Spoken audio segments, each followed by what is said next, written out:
Hello, you wonderful people, and welcome to another episode of Not Too Comic Book. This being a show where we talk about TV shows that are adaptations of comic books. For today's episode, I'm going to talk about My Adventures with Superman Season 2, Episode 9.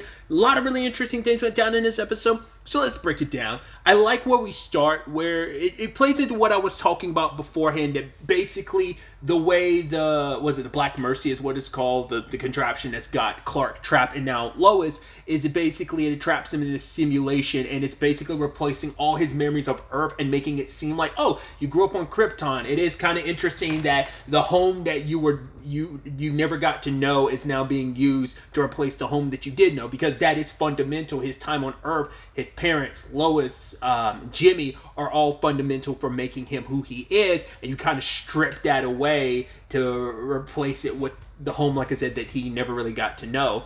And it's interesting seeing him interact with some of the alien species, like the Sun Eater, which I was like, did that pop up in Supergirl? The Sun Eater seems so familiar, and I don't know if I'm pulling that from some other TV show or something I've watched, but I feel like I vaguely remember that popping up in something, like, it feels recent-ish. That's why I'm like, it had to be like, it feel like the Sun Eater popping up in Supergirl sounds right, but I can't remember. I don't think it was Superman and Lois, a Sun Eater came up, but I was like it might have just been some other science fictional thing. But I think it immediately made me think of like the 90s Superman animated series, because in the Fortress of Solitude, he kept like a whole bunch of like different species. I don't remember if it was specifically species that were like the last of their species, but basically he kind of had like a somewhat like Fortress of Solitude zoo. I don't know if he canonically has that in the comics or not, but I distinctly remember that being part of like the animated series. So it kind of gave me that vibe a little bit. I also thought it was interesting too, like his mom has powers, but it's like, I mean, we did see them attacking other planets and stuff like that. I mean, they get energy from solar energy from like the yellow sun, but it's like, I mean, I guess if you go to another planet with yellow suns, but it's like they wouldn't have powers on Krypton. I mean, not unless in this continuity they're saying they do, but I would assume like, because Clark doesn't really know anything about Krypton, so it's taking his memories and warping him into what they need him to be. Because it's like, yeah, because his mom used her heat vision, and it's like they wouldn't be able to fly and use powers, because practically, like, typically on Krypton, they just be regular beings. Like, they don't have superpowers like they do here on Earth. Because I don't know how many planets in the DC universe actually have yellow suns. I know there's some with red suns and stuff like that, because that plays a part in the God, what was this Woman of Tomorrow storyline? But either way, well, the point still remains, because it's like, well, we don't know where Krypton is in correlation to Earth. Like, it's in a different solar system. So I thought that was interesting. And I also like I brought up Lois being here, and I thought it was an interesting twist where it's like she doesn't remember, because this is only meant to occupy one mind at a time, and her mind being there scrambled her mind. And I love that, like, the Black Mercy is like this self-aware thing. So like everyone inside of it, like Laura and Jor-El, are like physical representations of the Black Mercy, being like, yo, we got to keep Clark. Oh, we know who this is. This is Lois. We got to keep them apart. But, you know, Clark still finds his way, because despite having his memories wiped, there is still some elements of, I mean, once again, there's different storylines that pull from this, like the Red Sun storyline of, yeah, your environment does play a role, but having never seen the Red Sun storyline, because I know they did adapt it into an animated movie, but even though I've never read it, and I've seen a parallel to it, the Red Daughter storyline, they did an adaptation of it for the Supergirl TV show, adapting it into the Red Daughter storyline of sorts. It's like, it's still an element of you are still you, but even then, like, that was a slightly different circumstance versus like growing up, it was like a copy of Cars, so it's similar, but there are differences, extenuating circumstances to it. But it's still the element of, even with his memories gone, Clark is still Clark, because there is something ingrained in him that makes him good. So it's not just about your environment, it is nature and nurture. It's not an or situation, it's an and situation. The Kents just help exemplify more of who he already could have been at his core. You know, that he was kind of good by nature. It's just depending on his upbringing, which would have determined whether or not that good nature was fostered or not. either way, still kind of the kind-hearted person, because we saw, like I said, him interacting with the Sun Eater and being like, right, it's the last of its species, and if we can communicate, we can learn so much, but also so it doesn't feel so alone. But there's also parallel in Clark, because for so long he felt so alone, being the only Kryptonian, knowing nothing really about his people or his planet. So, especially this season. So, I think that's meant to be more direct parallel, but once again, it's supposed to also show you, like, even at his core, Clark is still Clark. And I thought that was interesting, because Lois was like, "Whoa, how'd you know I like cake?" I was like, "Well, I mean, there's a good shot, but it's like, yeah, there's a good chunk of people who are not big fans of sweets and cake and stuff like that." So I wonder, is that one of Lois's favorite things, cake? But yeah, even playing into that, Clark was like, "Yeah, like most people, most things like cake, so that's why." It's like, "Oh, it's not poison here." And it's not till they started talking that Lois remembered. She's like, "I'm Lois Lane, you're Clark Kent." And then sadly, the simulation gets reset. I liked it because they were trying to delete her. I was like, "Oh, like how's this going to play out?" And she rewinds. I was like, "Oh, it's kind of live, die, repeat, the relationship edition." I thought that was so neat too, because it's a twist on like the loop situation. I'm a big fan of time loops and stuff, but this is a simulation loop in particular. So it's like like the simulation starts over. But what I thought was kind of an interesting wrinkle to it is that you're not on a timer, you're specifically dealing with the Black Mercy trying to destroy you, because her presence caused a glitch, and the rewind only goes far back as Lois entering as the glitch. So because of that, they can't like go before she got here. It always has to restart to when she arrived in the simulation. Like I said, the wrinkle being they are aware of her as the glitch. So it's not just Lois remembering everything. Clark is still being kept in the dark, but Black Mercy remembers every time. Like, right, we got to get over there to where she starts. And she tries to hide out. That didn't work. Every time she tries to go to get to Clark, it doesn't work. So all her attempts fail. At one point, Clark does start to remember, but I think it got rewound again. But because she was like, no, because she explained everything at one point down. I think it was like during the second run, she had explained everything. And it's like, oh yeah, like this is all simulation, and your parents are like rewinding time and stuff like that. And Clark's like, why would you even come all this way for me? And she was kind of hesitant to answer. But then she answers later on. It's like, because like I'm crazily and like in love with you. And Clark starts to remember, and he's kind of like, right, you can't be Lois. Lois wouldn't come all this way. And she's like, how dare you say I wouldn't come all this way? I worked with Livewire. I got in a spaceship. I'm trapped in this simulation all for you, buddy. And he's like, whoa. You stole a spaceship? That's insane. And that made him go like, oh, you're definitely my girlfriend. Like, only Lois would do something as insane as help steal a spaceship. Kind of skipping over working with Livewire, but it's like, yeah, like any insanity. Yeah, that's the love of my life, Lois Lane. So I thought that was interesting. And obviously, she obviously apologizes because she's like, right, I pushed you away because I was scared, and they had this moment where his dad attacked and she defends him. And I thought initially, I was like, oh, she's able to do this because she's a glitch in the Matrix. She's a glitch in the system. So she's a broken character. But Clark's like, no, it's because this is my mind. And in my mind, you're not just a regular human. You're extraordinary. You're the most extraordinary person I know.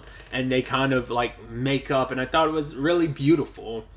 And now that Clark remembers, and they kiss, and he's in his Superman suit again, and they like bust through the ceiling. It's like, right, you think you can beat us, but it's like, we're together, we're stronger together. Like you basically talking about Brainiac, because now that Brainiac doesn't have Kara, Brainiac is all alone. And that's the thing of, you think you're this perfect system that knows everything and you know what's right for society and stuff like that, but now you're standing alone. Where you've lost the one person that would be by your side. To be fair, she was a means to an end to you, but still, I just thought that was kind of a beautiful thing, having Clark and Lois like smash through like the walls of this like fake simulation, this fake world. What's also interesting about that scene of them like breaking through the ceiling, that whole sequence, like the music in the background, everything that Clark and Lois are saying in that moment, it just feels like so animated. It's like that's a scene you would see in like so many like shonen anime of just like, this is our moment to shine as like a couple. I mean, might be it'd be either in like a shonen anime or a JRPG. It had those like all those like hallmarks of it, and which just makes that moment just that beautiful, but also just like, yeah, anime, so at the same time this was all going down, our crew is making their way back to Earth to try and stop Clark. The ship gets lasered in half because Waller's systems, like that she has, like watching over the city, activates. Kara tells Mala and Brain to go, so I guess they bounce out of this dimension or wherever. So I don't know where they end up, kind of maybe on some random adventure on their own, or maybe they end up in space. Who knows where they ended up? That seemed like it was a wormhole, but that could obviously just be like to another world. But any modifications they might be done with their multiverse travels for now, maybe, considering they've kind of been in this dimension for a while. Remember, like they would meet up with Jimmy and stuff. So either way, tangents and all that aside,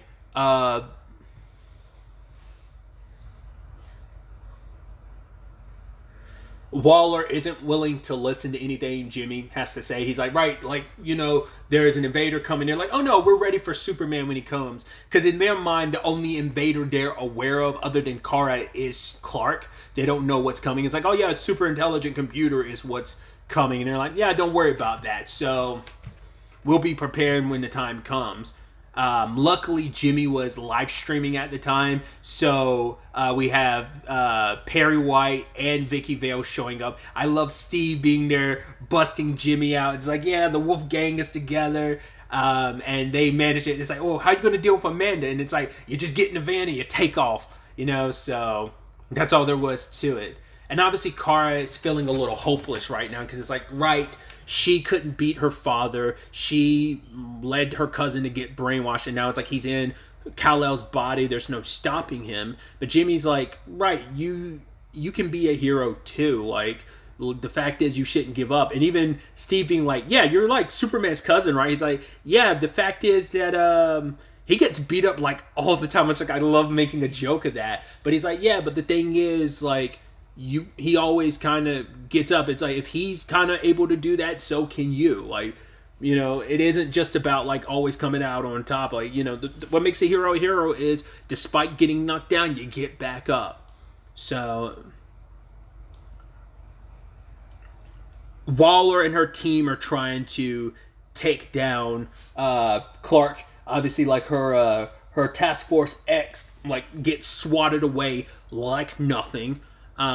Luckily, Alex has his Metallos with their kryptonite cores. So at the same time this is all going down, Kara goes up against him, and it's like, she's like, I might not be a hero, but I'm going to defend this planet. I'm going to stop you right here. And it's this pretty dope little clash between them, especially like the close quarters heat vision. But then the Metallos show up. Granted, it affects, obviously, Brainiac, but once again, he can compartmentalize his head, and he can be like far away and not have to suffer the ramifications of what the kryptonite's doing to Clark's body. So, but because everything that happened at the same time, like with the Lois and Clark situation, Brainiac was removed from Clark's body and returns back to his mechanical body, and he modifies the ship, all the robots, to be like resistant to kryptonite. So that's not even going to be a weakness for them anymore. So all those Metallos are 100% useless against everything except for Clark and Kara now. So even with kryptonite kind of running through her veins, Kara still puts up a fight against the giant laser that's meant to blast down on them. And she eats it, and then Clark absorbs and like blocks the second one. And now that he's back, he ends up transforming and getting a new suit, which I was like, hey, yo, that's sick. It looks so good. It looks like there's the conversations people have about the David Cornsweet suit from the Superman movie, James Gunn Superman movie, and how it kind of looks. Obviously we haven't seen like the final version of what it's going to look like on screen, but it is like people are kind of saying like it looks like it might be kind of more like battle armor, which is interesting. This one definitely, especially like the shoulders, definitely gave battle armor vibes, but it's like there's no trunks. It definitely has like, I mean, I only know this because like other people have kind of pointed out specifically in a correlation to like the elements that make up David Corn's sweatsuit. But this particular suit has like New 52 elements. But I was like, oh, it looks so dope. And I was like, yeah, I wasn't expecting him to get a new suit. I don't know how often like their suits have any armor-esque elements to it. Because I'm thinking of like the Supergirl TV show. Kara, like her spacesuit was armor-y. It still had the same like materials in some capacities as like the regular suit, but it was more armor based. So it kind of gives me that vibe to some extent. I don't know how often they have armor. I think the only other time I remember seeing Superman in like armor would be like a spacesuit type of situation in an animated series, but also in the Injustice games, because you can have like equipable stuff and like that could be armory. I think that's the only other time I've really seen Superman in like anything close to battle armor, so I thought that was pretty dope. I wasn't expecting him to get a new suit. That's pretty dope. I'm curious, like, does Superman ever have like anything special about his suits? I mean, obviously some versions are like made by his mom, but because obviously like this suit is Kryptonian based, but like the red trunks and belt was because of his mom. I don't think he had the yellow belt beforehand. I think it was just his mom who added the trunks and the belt. I distinctly remembered that, but I think they added the belt as well. Either way, but my point is, like, I don't think there's ever anything super special about his suits. Like, I don't think there's any hidden, like, things. It's not like a... I was about to say Batman suit, but I mean, I'm probably thinking more like Iron Man suits and stuff like that. But, like, I don't think there's ever anything special about Superman's suits, am I think? Because like, the only thing I can think of is, like, in the Supergirl TV show, they made Kara's suit a nano suit, which, I mean, I guess his suit in this is technically a nano suit because how it formed on him, like in the Sailor Moon transformation this episode, as well as in like the second episode of the show. So I don't know, but it is interesting with everything Waller did setting up her defense for Earth. She kind of ended up helping play into the end of Earth because she unintentionally supplied Brainiac with an army of robots who had the very thing that can stop its one champion. So that's definitely going to bite her in the ass. It's going to kill her initiative because it's going to make her seem like the problem is like you put Earth in more danger than Superman, that type of situation. To be fair, it's like you thought you were just going up against a strong being. You weren't expecting the super intelligent AI system to come invade and basically decide that this planet's not worth it and it's time to burn it to the ground, deeming Earth unworthy and humans unworthy. So obviously this is where things stand. I'm sure we're going to get some pop-ins from like some people, like maybe Steel will show up. You know, we'll get some John Henry Irons. Maybe some of the villains like Livewire might pop up again.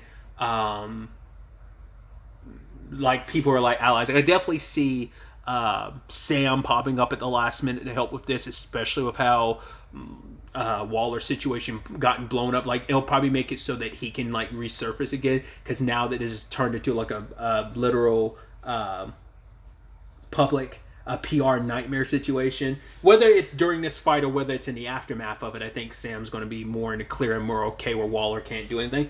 We'll have to wait to see. I'm so curious to see what the season 2 finale has in store for us. Like I said, I get the feeling like Kara's not going to stick around, but we'll see. I think it'd be pretty dope because we do see in the promotional material she does have her Supergirl suit.